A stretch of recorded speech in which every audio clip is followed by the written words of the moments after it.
ঐক্যই শক্তি, ঐক্যই মুক্তি এই স্লোগানকে সামনে রেখে বাংলাদেশ বিক্রয় প্রতিনিধি জোট নরসিংদী জেলা শাখার আয়োজনে আলোচনা সভা, দোয়া ও ইফতার মাহফিল অনুষ্ঠিত হয়েছে।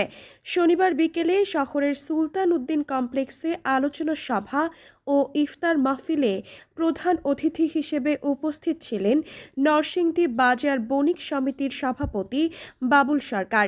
এ সময় নরসিংদী জেলা বিক্রয় প্রতিনিধি জোটের সভাপতি ওবায়দুল হক সুমনের সভাপতিত্বে আরও উপস্থিত ছিলেন বাংলাদেশ বিক্রয় প্রতিনিধি জোট কেন্দ্রীয় সভাপতি কামাল হোসেন ইতি, জেলা যুবদলের সিনিয়র সহ সভাপতি শাহিন শাহ শানু, জেলা বিক্রয় প্রতিনিধি জোটের সিনিয়র সহ সভাপতি আমিনুল ইসলাম, সাধারণ সম্পাদক মনিরুল ইসলাম সহ অনেকে।